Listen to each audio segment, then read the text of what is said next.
बिस्मिल्लाहिर्रहमानिर्रहीम। अस्सलाम वालेकुम दोस्तों, प्रोग्राम न्यूज़ीलैंड के साथ मैं हूँ रोहेल अकबर। मेरे साथ मौजूद हैं फ़ारूक आज़ाद साहब, सियासी समाजी शख्सियत हैं और हालात पे गहरी नज़र होती है इनकी। आज पेट्रोल की कीमतें 30 रुपये बढ़ गई रात की, और उसके पाकिस्तानी मईशत पे क्या असरात होंगे। उसके अलावा इंडिया ने पेट्रोल की कीमतें कम कर दी हैं, डीज़ल की कीमतें कम कर दी हैं।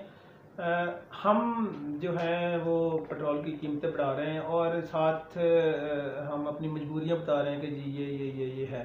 और खासकर वज़ीर आज़म साहब तो कह रहे हैं कि जी बारूदी सुरंग बिछा के गए थे इमरान खान। वो बारूदी सुरंग एक वाकई ये बारूदी सुरंग ही है जो आज धमाका इन्होंने दिया 30 रुपये, जिसका असर आवाम पे हुआ। इससे पेट्रोल की कीमतें बढ़ने से किराए बढ़ गए। आप कह रहे हैं वो टारगेटेड सब्सिडी देंगे। वो टारगेटेड सब्सिडी किन को देंगे? मोटरसाइकिल वालों को, रिक्शे वालों को कह रहे हैं। और जो गाड़ियों में डीजल चलता है, पेट्रोल चलता है, उससे आम आदमी मुतासर होता है जो उनमें सफ़र करते हैं। बड़े लोगों के पास तो गाड़ियाँ हैं, उनकी अपनी गाड़ियाँ हैं, वो उनमें आते जाते हैं। जो गरीब बंदा है वो बसों पे सफ़र करता है, और उनके जो किराए बढ़ेंगे उससे उसकी जो जेब पे जो इजाफी बोझ पड़ेगा उसका उसकी फैमिली पे भी असर पड़ेगा। इसके अलावा जो कीमतें चीज़ों की कीमतें बढ़ी हैं, मुर्गी की कीमत बढ़ गई है, दालों की कीमत बढ़ गई है, उसका असर भी एक आम गरीब आदमी पे पड़ेगा। फारूक साहब, आप तो ताजर भी हैं और सियासतदान भी हैं, तो कैसे देखते हैं सारे मामला को? देख रहा हूँ कि ये सारी चीज़ें जो है ये डिज़ास्टर ये हो रहा है। और ये कि खुदा ना करे कि महंगाई के ख़िलाफ़ लोग जो है सड़कों पर निकल रहे हैं, क्योंकि ये बहुत ज़्यादा महंगाई है। और अभी अभी इन्होंने और बढ़ानी है। अभी तो 17% इस पे जो टैक्सेस हैं पेट्रोल पे पड़ने हैं। और अभी भी नहीं पता कि IMF के साथ जो इनकी डील हुई है वो क्या हुई है। ये डील अभी तक वाज़ेह ही नहीं है, सामने ही नहीं आई। हो सकता है कि IMF उनकी इस जो इन्होंने पेट्रोल की कीमत बढ़ाई है इसमें भी सेटिस्फाई ना हो, क्योंकि लेवी है और दूसरी चीज़ें हैं। अभी तो दूसरी किस्त आनी है, हाँ उस जी, पर मजीद इनका वो मेरे ख्याल 50 से 100 रुपया लीटर पेट्रोल बढ़ेगा। हाँ जी, बिल्कुल देख लें। तो फिर ये मैं समझता हूँ कि ये महंगाई जो है ना ये इन लोगों को जल्दी को डिसीजन करना चाहिए कि ऐसी हुकूमत आए कि जो इन सारी चीज़ों को सही प्रॉपर तरीके से डील कर सके, और वो एक तब्दील हुकूमत हो, इलेक्शन के नतीजे में आए तो वही इसको ये सारे मसले को रिजॉल्व कर सकती है। मैं समझता हूँ कि ये अगर एजुकेशन की सियासत भी साथ चलती रही, हुकूमत कैसे चलेगी ये तो समझ से बाहर है।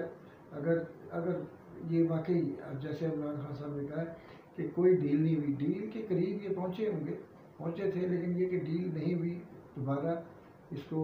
अगर 6 दिनों के बाद इमरान खान साहब दोबारा इस्लामाबाद आते हैं और फिर उसमें वो कोर्ट से प्रोटेक्शन लेके आते हैं कि मेरा राइट है, या तो कोर्ट बताए कि मेरा राइट नहीं है, हाँ जी बिल्कुल। ये 6 दिन का जो टाइम दिया है, तो 6 दिन का मतलब ये है कि उन्होंने कहा तैयारी के साथ आएंगे। तैयारी का मतलब ये है कि वो सुप्रीम कोर्ट से कोई ऐसी हदायत लेंगे, कोई ऐसा ऑर्डर लेंगे कि जिसके बाद जो पंजाब पुलिस की गुंडागर्दी है वो ना हो सके। इसके अलावा वो रेंजर न तलब कर सकें, फौज न तलब कर सकें, ताकि खून खराबा ना हो, और वो भी एक जगह सुकून पे आपके अपना धरना दें, अपने खिताबत करें, और जो कुछ उन्होंने करना वो करें। मगर ये लड़ाई मार कुटाई और ये खूनरेज़ी तब होती है जब पुलिस की तरफ से होता है, जब कंटेनर रखे जाते हैं, जब रास्ते रोके जाते हैं, जब गरीब आदमी को तंग किया जाता है। और ख़ासकर उन लोगों को जो मोटरसाइकिल पे होते हैं, चिंकी पे होते हैं, रिक्शों पे होते हैं, वैगनों पे होते हैं, बसों पे होते हैं, वो लोग फंस जाते हैं। वो कहीं आने जाने के काबिल नहीं रहते। जबकि गाड़ियों वाले वो मोटरवे इस्तेमाल करते हैं, दूसरी और रोडें हैं उनके पास, वो इस्तेमाल कर लेते हैं। गरीब आदमी हमेशा तंग होता है। इस गवर्नमेंट में जितना गरीब आदमी तंग हो रहा है, इतना शायद पिछले किसी दौर में नहीं हुआ। महंगाई ज़मीन से आसमान तक पहुंच गई है। अभी मुफ्ता इस्माइल साहब कह रहे थे कि पेट्रोल बढ़ने से महंगाई पे असर नहीं पड़ेगा, महंगाई नहीं होगी। महंगाई क्यों नहीं होगी? अभी रात 30 रुपये लीटर पेट्रोल बढ़ा और मुर्गी की कीमत 500 से तजावज़ कर गई है। इस तरह बाकी सारी कीमतें बढ़ गई। तमाम जगह पे ये है। मैं कहता हूँ कि अगर अगर वाकई सुप्रीम कोर्ट ने इसको प्रोटेक्शन दी, PTI का जो धरना हो रहा है, तो उसमें फिर ये होगा कि सिर्फ सुप्रीम कोर्ट के कहने पर प्रोटेक्शन पे लाखों आदमी, 20 लाख आदमी तो हर हालत में पहुंच जाएगा इस्लामाबाद। तो कोई भी जगह मुख्तस कर दें आप इस्लामाबाद की, जब 20 लाख आदमी इस्लामाबाद की तरफ रवाना होगा और वहाँ धरना देगा, वो सारा इस्लामाबाद ही भर जाएगा। ये मतलब है ना, उसके बाद फिर जो है ना ये खुदा ही जाने कि क्या इसका अंजाम होगा। लेकिन ये कि ये हुकूमत को चाहिए कि कोई जैसे कि मतलब है कि शहबाज शरीफ साहब बड़े जोश और खफामत में क्या जाते हैं कि फिर ये नहीं होगा तो फिर नहीं उन्होंने होगा। कहा जी आटा अगर कीमत बढ़ी ना पूरा हो तो मैं अपने कपड़े बेच दूंगा, तो अब आटे की कीमत बढ़ गई है। नहीं, वो भी कपड़े बेचे नहीं ना, वो कपड़े बेचेंगे तो फिर वो होगा। अभी तो ये सारा अभी तो लोगों के कपड़े बिक रहे हैं, लोगों के कपड़े असल उतर रहे बात हैं। ये है कि हमारा भी कसूर है ना अवाम का, कि वो यकीन कर लेते हैं कि ये बातें हैं। शहबाज शरीफ साहब की तो किसी तेरे वादे पर जीएम तो ये जाने झूठ जाना कि खुशी से मरना जाते, अगर एतबार होता, वाह, अगर हमें एतबार होता शहबाज शरीफ की बातों पे तो फिर हम सोचते कि हाँ जी शायद मुल्क बेहतरी की तरफ जा रहा है। सही। लेकिन अब तो ये है कि उन्होंने आते ही जो ऐलान किए थे, पहला ऐलान ही था कि जी मैं तनख्वाहें बढ़ा रहा हूँ, उसके साथ और भी ऐलान वो सारे जो है तनख्वाहें नहीं बढ़ सकी, उसके बाद हफ्ते की छुट्टी खत्म करने का वो वापस। खत्म नहीं हो सकी। तो ये तो ऐसे ही है। मैं ये समझता हूँ कि इस वक्त जो है ना एक बड़े फैसलों की ज़रूरत है, और इसमें आज जैसे मैंने देखा कि पीडीएम की जमातें भी कह रही हैं कि इस मसले की हल की तरफ जाना चाहिए। तो ये हल की तरफ जाना चाहिए क्योंकि शहबाज शरीफ साहब जो है ना वो तो वज़ीर-ए-आज़म साहब फुटबॉल हो गए, मतलब इधर से बात करते हैं तो दूसरी जानिब से उनकी बात नहीं मानी जाती। और जब पीपल दूसरी- पार्टी वाले उनके इत्तेहादी हैं, वो उनकी मुखालफत कर रहे हैं। हाँ जी, कुछ लोग इधर देखे ना हुकूमत कमज़ोर होती जा रही है। एक वोट पे खड़ी हुई हुकूमत जो है उसने बजट भी देना, उसने सारे क्राइसिस का मुकाबला भी करना है, और सियासी तौर पे एक ताकतवर शख्सियत, एक शख्सियत जो मतलब है इमरान खान है, उसका मुकाबला भी करना है। तो ये मुझे इम्पॉसिबल लग रहा है कि इतनी जमातें जो है वो अपने अपने जो मफादात के लिए मिली हुई हैं, और उनके मफादात अब पूरे होंगे भी नहीं क्योंकि उन्हें एहसास हो गया कि शायद ये हुकूमत चली जाए। तो देखें बाप वालों के साथ क्या हुआ है, उनको बिल्कुल तसल्ली कराई गई थी कि हम आपके साथ हैं, हम वो भी नाराज है। अब तो बाप वालों की देखना 4 सीटें हैं, 4 सीटें अगर इनके नीचे से खिसक गई तो ये गवर्नमेंट तो खत्म हो जाएगी। और इसके अलावा इन्होंने सिर्फ IMF से कर्जा लेने के लिए ये पेट्रोल की कीमत बढ़ाई है।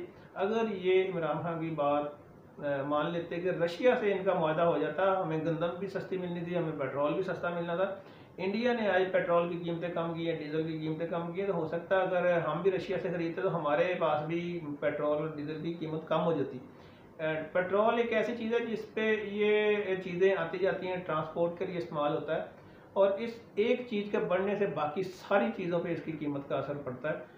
एक अब कह रहे हैं गरीब आदमी को सब्सिडी देंगे, गरीब आदमी की इनके नज़दीक डेफिनेशन क्या है, ये किसको गरीब आदमी कहते हैं? मोटरसाइकिल वाले को गरीब आदमी कहते हैं, चिंकी वाले को गरीब आदमी कहते हैं, या किसी और को गरीब आदमी कहते हैं जिनको और एक साथ ये भी इतला है कि वो जिनके पास बेनजीर इनकम सपोर्ट प्रोग्राम का कार्ड है उनको वो सब्सिडी देंगे। तो इस तरह पिछली गवर्नमेंट ने बेनजीर इनकम सपोर्ट प्रोग्राम में जो बोगस, फर्जी और 2 नंबर बंदे शामिल किए थे वो हज़ारों सैकड़ों की तादाद में वो निकाले थे, जो इन्होंने दोबारा फिर आगे उसको इंटर कर लिए और उनको फिर वो वजीफा मिलना शुरू हो गया। आज जो हमारे वज़ीर-ए-आज़म है शहबाज शरीफ साहब, वो भी आज कौम से खिताब करेंगे, लेकिन ये कि क्या दे क्या सकते हैं। देखिए आम आदमी महंगाई की जद से बाहर नहीं आ सकता, चीज़ें महंगी हो गई। उसके बाद आम आदमी जो है जिस पब्लिक ट्रांसपोर्ट पे सफ़र करता है, टूटी फूटी बसों पे सफ़र करता है, वो सारी डीजल से चलती है, और उन्होंने किराए आज से ही बढ़ा दिए, किराए बढ़ गए। किराए बढ़ गए। तो आप ये देखिए जिस मजदूर ने मजदूरी के लिए आना है, किसी दूसरे शहर से आना है जाना है, या लोकल उसमें सफ़र करना है, तो उसकी जेब तो इसकी मुतहम्मिल नहीं हो सकती कि वो मतलब इतने ज़्यादा किराए जो है वो बर्दाश्त करे। तो इसमें फिर जो है ना सिस्टम मैं समझता हूँ कि बनाना चाहिए, अगर ये बना सकते हैं, शहबाज शरीफ साहब के प्रोग्राम दे दें, लेकिन इसका असल हाल यही है कि ये जो है ना इलेक्शन की तरफ आ जाए, पूरी कौम इलेक्शन की तरफ लग जाए, और वो बेहतर मुस्तकबिल की खातिर अब समझ बूझ से अच्छे नुमाइंदों को वोट दें, मुखलिस नुमाइंदों को वोट दें, और ना बिकने वाले जो हो उनको वोट दें। कारोबारी सूरत पहले बड़ी खतरनाक किस्म की है। हमारे जो कारोबारी भाई हैं वो बैठे हुए हैं, उनके पास गाहक नहीं आ रहा, और गाहक आएगा कैसे? लोगों को, गरीब लोगों के पास तो पैसा नहीं है। और ये जो इकदाम होते हैं ना, ये चीज़ें बंद कर दें, लिपस्टिक बंद कर दें, सुर्खी पाउडर बंद कर दें, और ये इनकी इम्पोर्ट बंद कर दें, इससे इतना फ़र्क नहीं पड़ना। कोई बड़ी आइटम ये देखें, ये चीज़ें अब चोर बाजारी से आएंगी सही, रुकेंगी नहीं। हमारे सिगरेट, इम्पोर्टेड सिगरेट पे पाबंदी है, बैन है, वो नहीं आ सकते, मगर आपको हर सिगरेट की दुकान से वो इम्पोर्टेड सिगरेट मिल जाएगी। जिस तरह का मर्जी सिगरेट ले लें वो उन्होंने सामने रखे हुए। इस तरह चोर बाजारी बढ़ जाती है, चीज़ों को बंद करने से चीज़ें रुकती नहीं है, आती रहती हैं, मगर उसका रास्ता थोड़ा सा चेंज हो जाता है। जो पैसे गवर्नमेंट को जाते थे टैक्सेस के माध्यम में वो अब खत्म हो जाएंगे, वो अब चोर बाजारी से जब आएंगे तो वो दूसरे लोगों के पास ये लोगों ने पाकिस्तान में लाखों करोड़ों डॉलर जो है ना लोगों ने उसको स्टॉक किया हुआ है। ये कुछ इस तरह का सिस्टम होना चाहिए कि फिर ये डॉलर जिनके पास अगर बरामद हो तो फिर वो जो है ना बाकी सरकार जब्त कर लिया जब्त हो, और बल्कि जो बंदा इतला दे उसको उसका 50% दे देंगे। बिल्कुल 50% देने का ऐलान कर लें, मेरा ख्याल है बड़े पैसे लोगों से रिकवर होंगे। मेरा ख्याल है 1-2 अरब डॉलर तो आपको यहाँ से मिल जाएंगे, इधर से मिल लोगों ने अपने तहखाने भरे हुए हैं डॉलरों से। तो ये तो और अगर इम्पोर्ट बैन करना है तो फिर कौम को कुर्बानी का कहें, ज़रूर कहें। और बड़ी प्रोडक्ट्स जिसमें चाय, अरबों रुपए की जो चाय, जो आप अरबों रुपए की चाय आप इम्पोर्ट करते हैं आती है, तो फिर इस तरह की जो चीज़ें हैं ना, फिर कौम को कुर्बानी देनी है तो फिर उसको कहें कि हमने ऐसे करना है। और लेकिन फिर वही बात आती है कि कौम कुर्बानी तब दे कि जब उसे एतमाद हो, जब हुक्मरान कुर्बानी दे अपनी। सबसे पहले तो हुक्मरानों को चाहिए कि ये सारे MPA MNA की तनख्वाह बंद कर दें, उनकी गाड़ियां, उनके पेट्रोल बंद कर दें, उनको जो सहूलियत दी जा रही हैं वो बंद कर दें।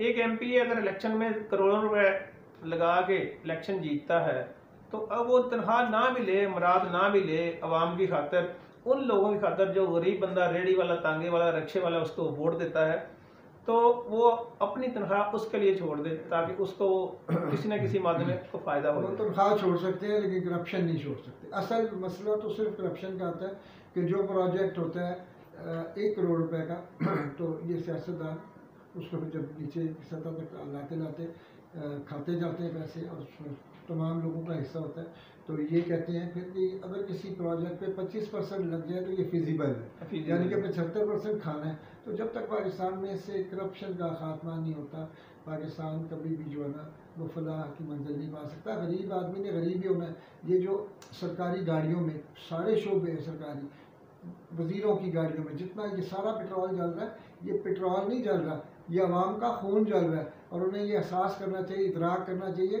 कि इमरान खान की डिमांड्स अपनी जगह, इलेक्शन की डिमांड अपनी जगह, लेकिन ये जो महंगाई अब इस कौम पे मुसल्लत कर दी गई है तो ये ना हो कि कौम जो है किसी दूसरे रास्ते की जानिब चल पड़े।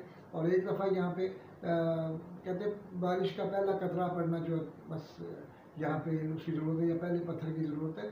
यहाँ पे खुदा न खास्ता बहुत बुरे हालात हो सकते हैं। और ये हालात किनके लिए ख़राब होंगे? ज़्यादा उन लोगों के लिए जो इसके ज़िम्मेदार हैं और जो आके महंगाई को बढ़ा रहे हैं। और उन्हें सोचना चाहिए कि उन्होंने भी इस मुल्क में रहना है। अगर रहना है, अगर उनकी जायदादें बाहर है तो देखेंगे उनके तो बच्चे बाहर हैं, उनके लेकिन जो मकानात बाहर हैं, उनकी सारी प्रॉपर्टी बाहर है। हाँ, जो लोग मुल्क में रहेंगे और उन्हें पता है कि वो उन्होंने मुल्क में रहना और मुल्क के वो मुखलिस मुल्क के साथ हैं, तो फिर उन्हें चाहिए कि वो इन सारी चीज़ों को जो है ना रियलाइज़ करें और हकीकत की तरफ जाएं। हकीकत का सोचें कि हमारे मुल्क के लिए क्या बेहतर हो सकता है। इस तरीके से जो है ना ये महाज़ाराई जो है ना उसका ये मुल्क मुतहम्मल हो ही नहीं। बिल्कुल जी, अब महाज़ाराई होनी भी नहीं चाहिए और हालात को किसी ऐसी तरफ जाना चाहिए जहाँ से आवाम को रिलीफ मिले। गरीब आदमी जो पहले परेशान है उसको सुकून के जो सांस है उसकी ज़िंदगी आराम से गुजर। मैं समझता हूँ कि सुप्रीम कोर्ट ने भी ये जान लिया, रियलाइज़ कर लिया। हाँ, अदालत ने और बड़ा अच्छा फैसला दिया। उन्होंने कहा जी कि जो ECL में जो नाम निकाले गए हैं वो उन्होंने कहा जी ये गैर कानूनी तौर पे मुल्ज़मान ने अपने नाम खुद ही निकाल लिए। और उन्होंने DG FIA को पाबंद किया कि कोई रिकॉर्ड गायब नहीं होना चाहिए, जो रिकॉर्ड गायब होगा उसके ज़िम्मेदार आप होंगे। तो ये मैं समझता हूँ कि बड़ा अच्छा एक फैसला है। अवाम के पास उम्मीद का एक सहारा जो होता है ना, आखिरी सहारा अल्लाह ताला का तो सहारा होना चाहिए, लेकिन जो उम्मीद का आखिरी सहारा और आखिरी तवक्को होती है, जो समझते हैं कि ये हमारे लिए रिलीफ दे सकते हैं, वो अदालत ही होती है।